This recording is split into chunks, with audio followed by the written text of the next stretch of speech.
मैं एक तालीम याफ्ता सादात ख़ानदान से ताल्लुक़ रखती हूँ और मैं सैयद हिदायत अली रिजवी की 33 साल से अहलिया हूँ और इस वक्त मीडिया पे इनका जो स्कैंडल गर्दिश कर रहा है इसके हक़ाइक़ आपके सामने रखना चाहती हूँ। मुझे उम्मीद है कि आप इस सच्चाई को भी वही कवरेज देंगे जो मेरे ख़ानदान के दुश्मनों की बातों को मिली है। मैं कहना ये चाहती हूँ कि मैं आइडियल पब्लिक स्कूल अलीपुर की गुज़िश्ता 30 सालों से प्रिंसिपल हूँ और हिदायत अली रिजवी इस स्कूल के प्रिंसिपल नहीं हैं और मैं प्रिंसिपल की हैसियत से जिम्मेदारी लेती हूँ कि पिछले 30 सालों में इस अदारे से सैकड़ों नहीं हज़ारों बच्चों ने तालीम हासिल की और डेरा गाजी खां बोर्ड में नुमाया कारकर्दगी के साथ वज़ाइफ हासिल किए। मैं बज़ाते खुद तैफ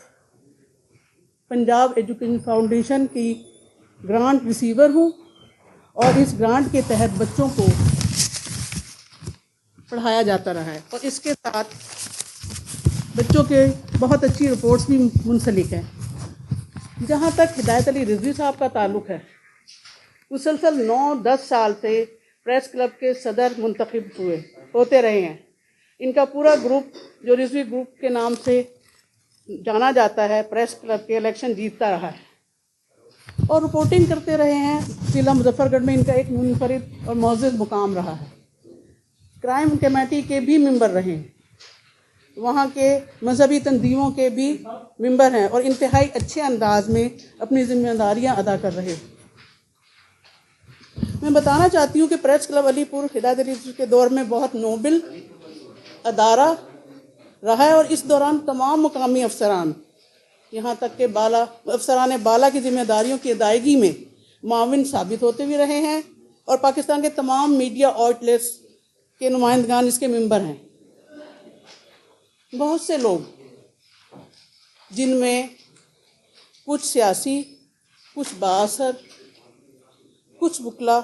और कुछ मुखालिफिन जो मेरे शौहर से इलेक्शन में मुसलसल हारने के बाद इनके दुश्मन हो गए थे,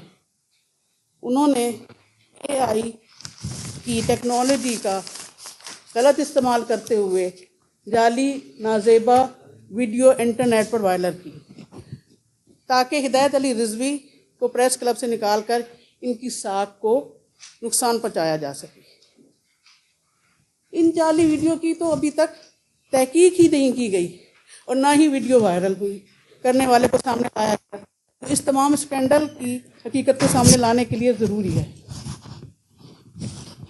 हमने हमेशा कानून की पासदारी की है और अभी भी हम किसी भी मुकदमे के मुनसिफाना फैसले के हामी हैं, हाँ वो किसी भी शख्स का हो। मेरे स्कूल और हमारे मोअज़्ज़िज़ ख़ानदान के बारे में जिस तरह की गुफ्तगू की जा रही है वो इंतहाई तकलीफ़देह और नाकाबिल बर्दाश्त है, ख़ासकर मुझ जैसी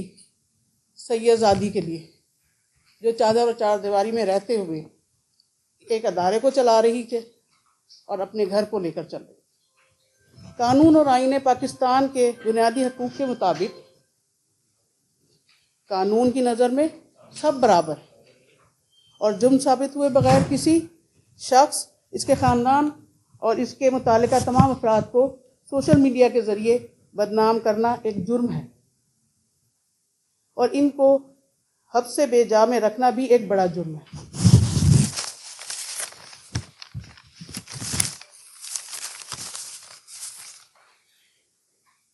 और ये ह्यूमन राइट्स के ख़िलाफ़ है, जबकि अभी तक मैं अपने शौहर की खैरियत के बारे में भी लाइल्म हूँ। मेरे लिए इंतहाई तशवीश और खौफ का बाइस है। खुदाए बुजुर्ग बरतर के बाद मैं जिस उम्मीद और यकीन के सहारे अपना मौक़िफ़ पेश करने आई हूँ वो ये है कि चीफ़ मिनिस्टर पंजाब जनाब मरियम नवाज़ शरीफ साहिबा इस मामले में तस्वीर के दोनों रुख की तहकीकात का हुक्म सादिर फरमाएँ। मेरी मोहतरमा मरियम नवाज़ साहिबा से दस्तबस्ता अपील है कि मैं इस मामले की तहकीकात के लिए एक वो कमीशन बनाया जाए और ऐसे लोगों को इन्वेस्टिगेशन पर लगाया जाए जो जुडिशनरी से ताल्लुक़ रखते हो और इसकी शफ़ाफ़ तहकीकात होनी चाहिए ताकि जो लोग जुर्म में शामिल हैं, इनकी निशानदही हो, और मैं इस मामले में हर तरह के ताउन के लिए आपको पेश करती हूँ, अपने आप को पेश करती हूँ। ये मामला प्रेस क्लब से ताल्लुक़ रखने,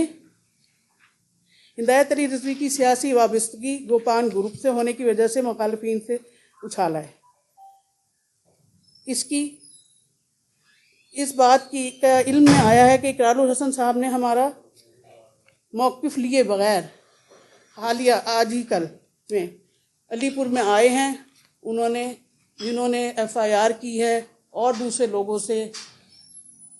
मिलकर प्रोग्राम एक बनाया, लेकिन मुझे बहुत अफसोस है और बहुत शिकायत है उनसे कि वो जो अवाम के दुखों का अयादा करते हैं, एक प्रोग्राम करते हैं, उसके एंकर की हैसियत से उन्हें हमारा मौक़िफ़ भी लेना चाहिए था, जबकि मैं वहाँ पर मौजूद हूँ। वहाँ मैं उनकी बीवी हूँ और 32 साल से हूँ, और ना उन्होंने हमारे घर में आए, और हमारे घर में मुसलसल हमें थ्रेट किया गया, लोग आए, किसी किस्म की कोई खबर इस तरह की वहाँ पर नहीं चलाई गई, सिर्फ एक ही तरफ से एक ही मौक़िफ़ को प्रमोट किया जा रहा है। मेरी 10 बस्ता अपील करती हूँ मैं मरियम नवाज शरीफ साहिबा से कि मेरी आवाज़ सुने, फौरी तौर पर एक्शन लें। और इस प्रेस कॉन्फ्रेंस के अहम नुकात में एक और बात है कि मेरा शौहर, जिनसे मेरा कोई राब्ता नहीं है, जिसका जिक्र मैंने पहले भी किया है, मैं इलेक्ट्रिक मीडिया और प्रिंट मीडिया के ज़रिए इन्हें पैगाम देना चाहती हूँ कि हिदायत, आप जहाँ कहीं भी हैं, खुदा के लिए अपने दोस्तों की हिदायत पर या किसी के कहने पर आप अगर मंजर आम से गायब हैं, तो मैं इल्तिजा करती हूँ कि आप कानूनी तरीके से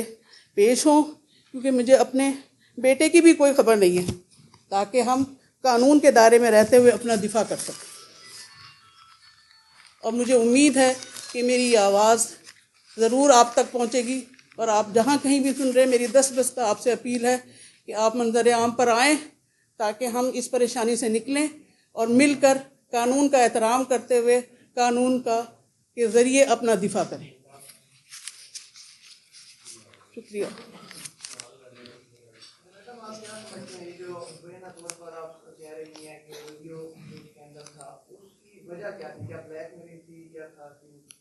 उसकी वजह मुझे यही नज़र आती है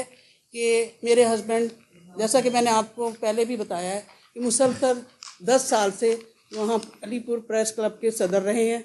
उनका ग्रुप, रिजवी ग्रुप, मुसलसल 15 साल से वहाँ पे मुंतखब होता आया है। और जो मुखालिफिन हैं, क्योंकि आप दिसंबर में फिर इलेक्शन होते हैं, इलेक्शन से पहले उन मुखालिफिन ने ये एक जाली वीडियो मंजर आम पर लाकर मेरे शौहर की शोहरत को नुकसान पहुंचाने की कोशिश की है, और उनसे ये ओहदा लेने के लिए उन्होंने ये सब कुछ की।